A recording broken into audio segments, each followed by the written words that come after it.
Let's just dive right into this, all right? I want you to pause for a quick second and think back to just a few years ago. Think about what your everyday life looked like, specifically when you were just walking down the street. Remember a time when you could walk up to your local tea stall, reach into your pocket, and hand over a simple 10 rupee note. Back then, that single, crisp piece of paper was basically a magic ticket. It could easily buy you a perfectly brewed, hot cup of cutting chai and a crisp, delicious samosa to go right alongside it. Literally, that one note was the whole shebang. All you needed for a perfect evening snack.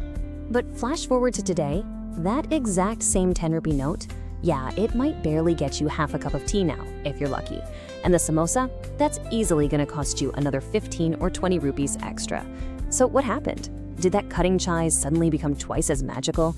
Did the samosa double in size and get stuffed with premium ingredients? Well, no, not at all. The food didn't magically change. What you're experiencing firsthand is the reality of a silent thief, one that's constantly operating in the background, literally stealing your money's value. And that thief, it's inflation. So let's get into the mechanics here. What on earth actually is inflation? Put simply, people often describe inflation as the steady rise in the prices of things we buy every day. But, there's a much better, much more accurate way to think about it. Inflation is actually the steady drop in the purchasing power of your money over time. It's not just that things are getting more expensive on the shelf, it's that the actual currency notes sitting in your wallet right now, or in your bank account, are fundamentally becoming less powerful every single year. They're losing their muscle. In India, the government tracks this using something called the CPI, or the Consumer Price Index. I want you to picture a massive shopping cart. But instead of just groceries, this cart is filled with literally everything an average Indian household needs to survive and thrive. We're talking milk, rice, petrol, your monthly rent, clothes, and even medical care. The whole lot goes into this imaginary cart. If the total cost of this entire cart goes up by, say, 6% this year compared to last year, then boom, the official inflation rate is set at 6%. Okay, moving on to the drivers. Why exactly do these prices keep going up in India? Well, there are two main drivers in our economy. On one hand, we have demand pull inflation. This happens when buyers have more money in hand and really want to buy things, but the supply simply can't keep up. Imagine 50 super enthusiastic people all rushing into a sports shop to buy the last 5 premium cricket bats. Naturally, that massive demand pulls the prices right up. On the other hand, we have cost push inflation, and this is entirely different. This kicks in when the baseline cost of producing goods rises. For example, India imports a massive amount of crude oil, right? If global oil prices spike, diesel gets expensive.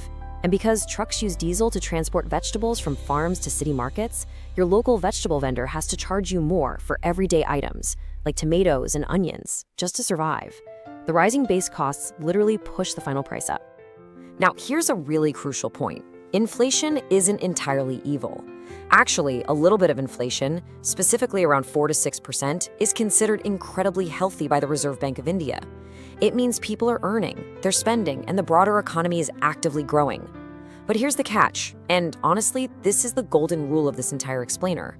Because this 4 to 6% drop in purchasing power is pretty much guaranteed by a healthy economy, your personal investments absolutely must grow faster than this rate, because if they don't, you're sinking. Which brings us to the agitation, the dangerous savings account trap. Let's say you're playing it safe. You have 100,000 rupees just sitting idle in a basic savings account. Your bank graciously gives you a 3% interest rate. At the end of 1 year, you check your app and your balance is 103,000 rupees. You feel great, right? You made a profit. But wait a second, what if inflation that exact same year pushed the cost of living up by 6%? This is exactly where the trap snaps shut. Because of that 6% inflation, the exact same lifestyle or goods that used to cost you $100,000 now cost $106,000. So let's look at your reality here.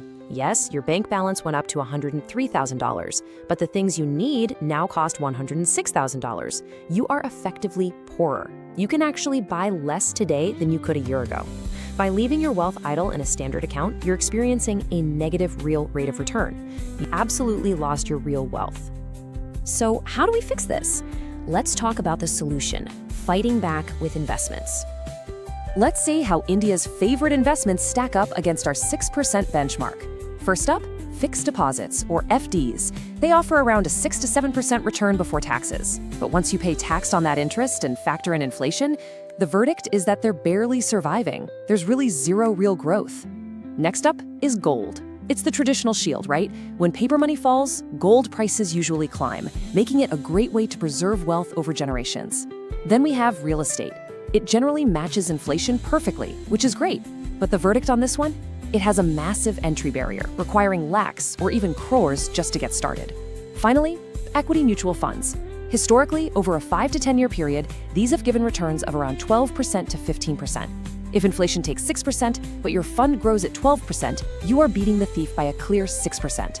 And that is exactly why we call it the ultimate inflation crusher. All right, let's get into your action plan. It's time to stop losing money silently. You can start using these 3 simple steps literally today.